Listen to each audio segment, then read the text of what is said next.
Baik, bismillahirrahmanirrahim. Assalamualaikum warahmatullahi wabarakatuh. Perkenalkan, nama saya Poppy Lorenza dari Prodi Pendidikan Agama Islam kelas 3 CPI. Baik, di pertemuan kali ini saya akan membahas tentang manajemen pendidikan. Sebelum itu, mari sama-sama kita panjatkan atas kehadirat Allah Subhanahu wa Ta'ala yang telah memberikan nikmat serta taufik hidayah kepada kita sehingga kita dapat melaksanakan rutinitas seperti biasa. Dan pada pertemuan kali ini, sholawat bertangkaikan salam, berbuahkan iman, tetap tercurahkan kepada suri toladan kita, baginda Nabiullah Muhammad SAW, yang mana berkat beliaulah kita bisa beranjak dari zaman yang gelap gulita hingga zaman yang terang penuh dengan teknologi saat ini. Dan semoga di yaumil akhir nanti kita mendapatkan syafaat dari beliau. Amin amin ya rabbal alamin.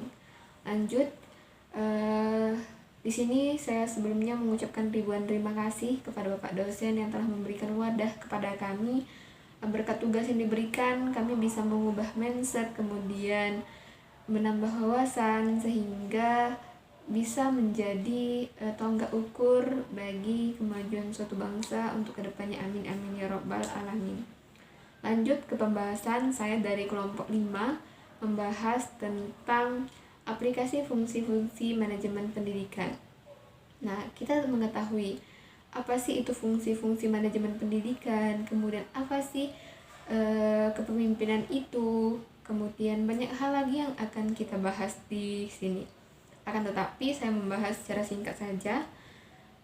Baik, kan di dalam suatu kepemimpinan, misalkan organisasi, di suatu organisasi pasti ada yang namanya pemimpin, kemudian ada yang namanya dipimpin. Nah, kita kalau misalnya jadi pemimpin itu harus menyiapkan diri dengan semaksimal mungkin. Mengapa? Karena mengapa seorang pemimpin itu ditiru nantinya kepada yang dipimpin.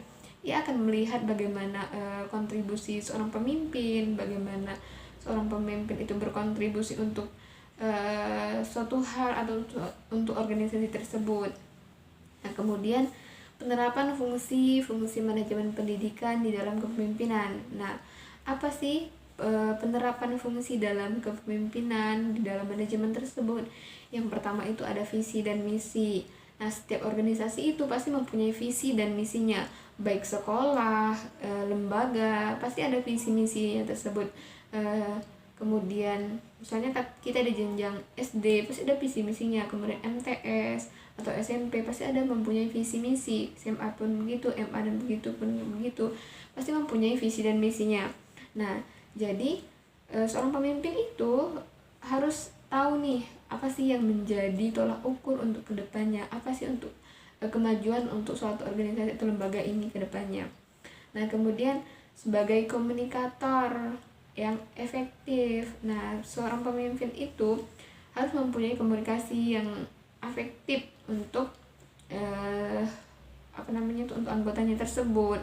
Kemudian bukan hanya saja untuk anggota, tapi untuk masyarakat, berkontribusi untuk masyarakat ke depannya. Nah, kemudian menjadi agen perubahan. Nah, pemimpin itu melihat nih, misalnya ada yang kurang baik, ia akan menjadikan baik, dan jika sudah menjadi baik, yang ada yang baik akan menjadi lebih baik lagi. Nah, itu tugas pemimpin. Akan tetapi bukan hanya pemimpin saja yang bekerja dalam hal tersebut, tetapi harus ada, misalnya di dalam organisasi itu ada ketua, kemudian ada wakil, ada sekretaris, ada bendahara, dan lain sebagainya, ada anggota dan lain sebagainya. Nah, itu maksudnya kekompokan di dalam tersebut sangat dibutuhkan.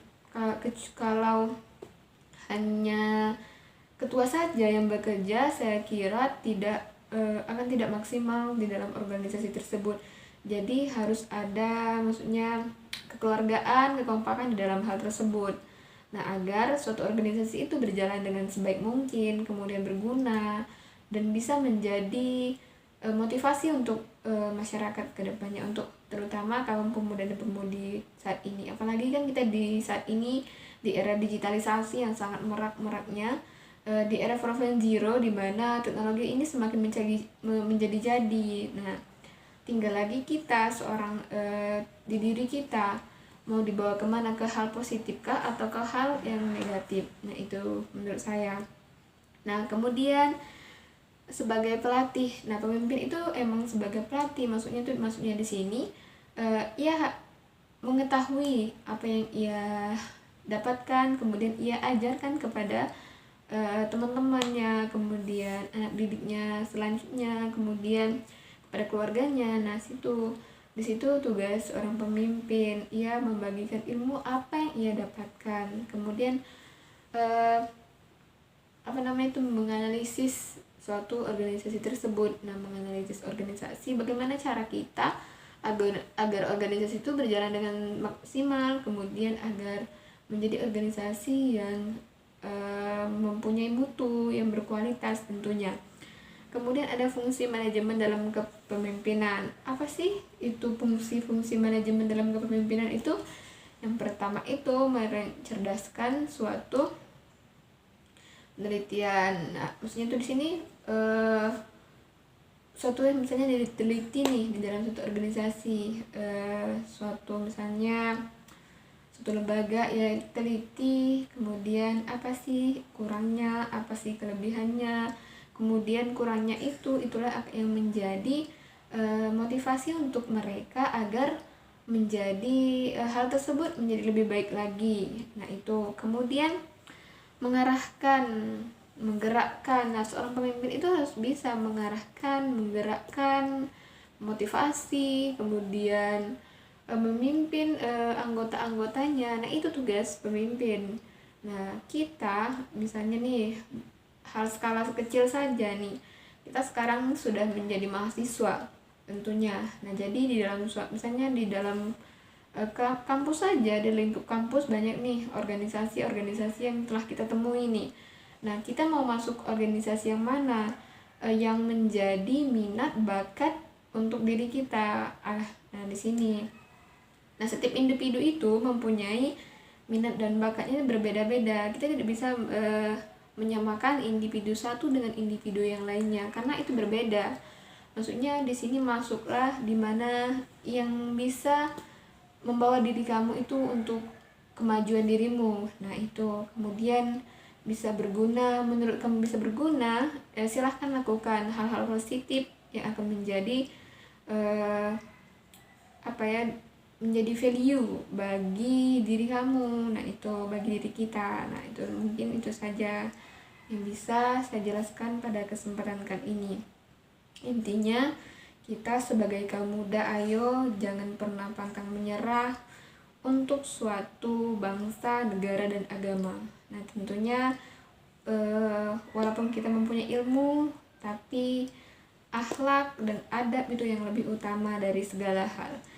Ibarat A dan B, kenapa harus A duluan? Karena berakhlak dulu baru berilmu. Nah mungkin itu saja, semoga bermanfaat di video kali ini.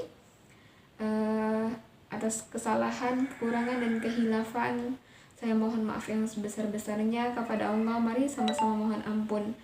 Saya akhiri, wallahu muwaffiq ila aqwamit thoriq. Wassalamualaikum warahmatullahi wabarakatuh.